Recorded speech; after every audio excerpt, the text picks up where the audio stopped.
Welcome, everyone, to the Open in Indiana podcast, where we feature the people, places, and events that make Indiana a great place to live, work, and visit. Today, our guest is Kurt Schoch, owner of Performance Improvement Consulting here in the Indianapolis area. Kurt, how are you doing today? I'm doing great, Ryan. It's good to be with you. Well, thank you for being our guest today.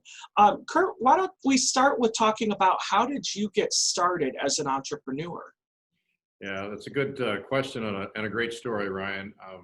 My background professionally goes way back to corporate training, business training and development, mainly in the healthcare space, but also did a lot of work in some consulting firms, and throughout the years, eventually gravitated towards higher education. And so I've really been in the education and the personal improvement business for a long time, again, through corporate training, through consulting venues, higher education, and so on. And I left the higher education world about 4 years ago. And, you know, it felt like the right thing to do at that time. Been working for other people for a long time. And I'd accumulated some experience, some skills, some values, principles, and so on that I wanted to live and work by. And just decided to strike out on my own to try to leverage some of the consulting, the coaching, the education, improvement skills that I had accumulated over the years based on the clients I'd had, again, some of the education I've gained and so on. And so, again, about 4 years ago, when my formal career in higher education came to a close, I just dove in, created the business, and fortunately had some contacts from the recent past that I was able to continue to work with. But then, you know, created the business and kind of developed a niche and figured out where I was going from there with the business. And so, Kurt, let's talk about some of the ways that you're able to help your clients.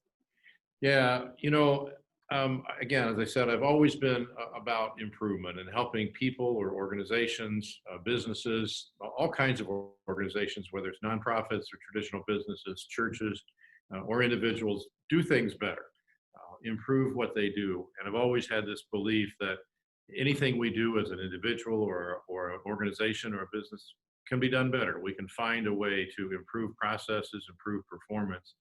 And so one of the ways that I focus now is on helping people save time, increase productivity, where things aren't working well, perhaps help them reduce frustration. And sometimes I talk about reducing conflict, but I help them really manage conflict so that it's a healthy conflict within the team, the organization, or the business. And in essence, help people be more productive and achieve the goals and the outcomes that they really want, whether that's in their personal life, their professional life, their business, and so on. It always starts with some kind of an assessment and analysis. And typically that's just a conversation to understand what somebody's goals and outcomes and their desires in life or in business really are. So a lot of it has to do with helping, again, an individual or a business or a work group or work team, leadership folks, overcome challenges, get to a point where they seem to be struggling to get get past some barriers, to get past some obstacles in life, in their work, and help them think through processes and activities, maybe in new ways. So sometimes we'll focus on what I call transactional coaching or consulting, helping people accomplish actions and get things done. And oftentimes that's accompanied by the idea of transformational coaching or consulting. And often those two to go together because the transformational coaching involves new mindsets, new ways of thinking, you know, those limitations that we often put on ourselves or those interpretations of events, those assumptions that we might make about how things really work and how they can work. So I like to think I'm helping people come away with, you know, maybe a renewed purpose, renewed energy, and some strategies for overcoming challenges and obstacles that they might face. And so, Kurt, that's quite a bit that you're able to provide for your clients. Let's drill in a little further here and talk about some of the areas that you just really excel when working with your clients. Do you have some examples of finer areas?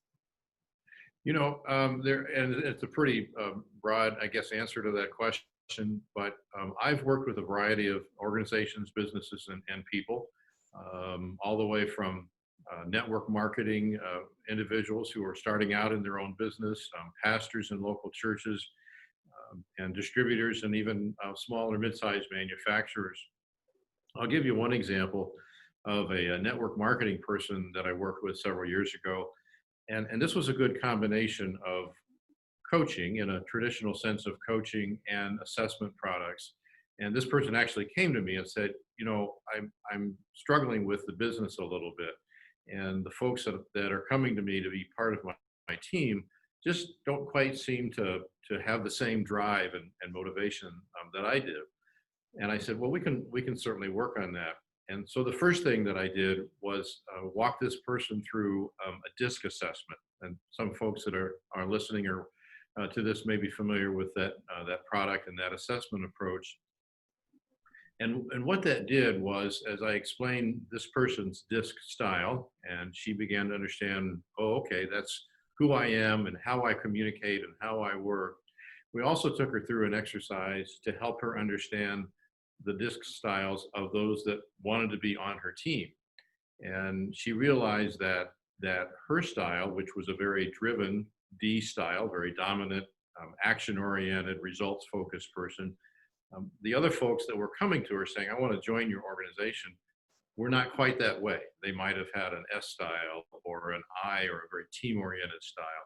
And so what that did was help her adjust her thinking and her mindset so that she could more effectively relate to and work with those other individuals. It wasn't an expectation that she would change who she was or that she would get others to change, but that she could then focus on a better working relationship, and again, enhance the productivity, save them all some time, so on. And so, Kurt, what do you wish you knew as a new business owner just getting started? Well, there's two things. One, I think from a business standpoint, I probably was not quite as aware of the business aspects. You know, just the simple things that are necessary, though, the cash flow, the business aspects of setting up the organization, and so on, which I have learned and been taught over time. And the other one is, or at least one other one is, again, things that I'm constant learning. And that's how to build relationships, how to stay in touch with customers and potential clients. And the critical need, of course, to find out what are the pain points, what are the issues and concerns that a prospect, that an individual might have that I can respond to. So that rather than trying to sell or provide coaching and consulting, what I need to provide and try to provide is results and outcomes, and help people identify what the outcomes are that they have, and then help them find solutions to that. So the ways in which effective ways in which to relate to customers, to talk to prospective clients, and just have a conversation about what their needs are, and more in a relationship way than a selling way. And so, Kurt, what's one piece of advice that you would offer to someone today considering a path in entrepreneurship? You know, what helped me the most, I think, when I got started was understanding what is it that I really wanted to do, what was going to make the best use of my skills, my talents, and quite frankly, my passion. And so I think the advice I would give to someone is understand, you know, what is it that you do well? Where are your skill sets? And part of that can include your passion. What is it that you really think you can contribute to society and the community at large? And then develop those skills, leverage that passion, leverage that energy and that excitement. Because if you're not excited about what you're doing, and if you don't have a passion and a drive to help people in some way, using your skills and abilities and background, knowledge, and so on, you're going to be very frustrated with that. So what are you passionate about? What do you do well? And quite frankly, is that a viable entrepreneurship kind of idea? Is that a viable business where you can, quite frankly, you know, gain some revenue and have some income from it?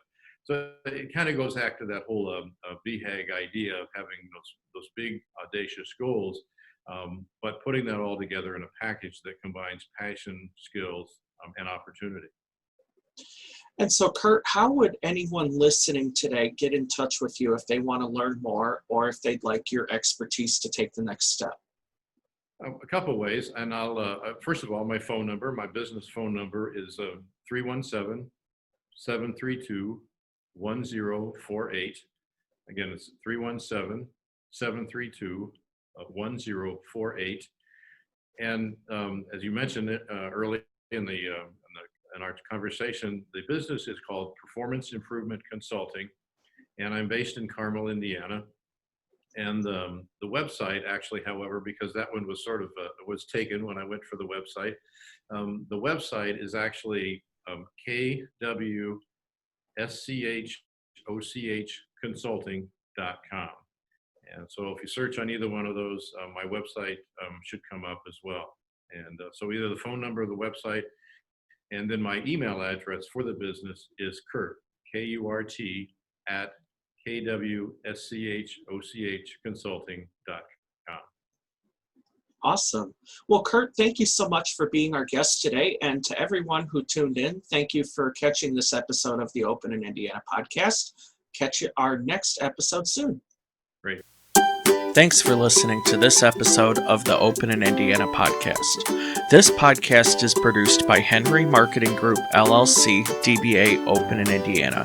To listen to more episodes, visit www.openindiana.com/shows. Thanks for listening.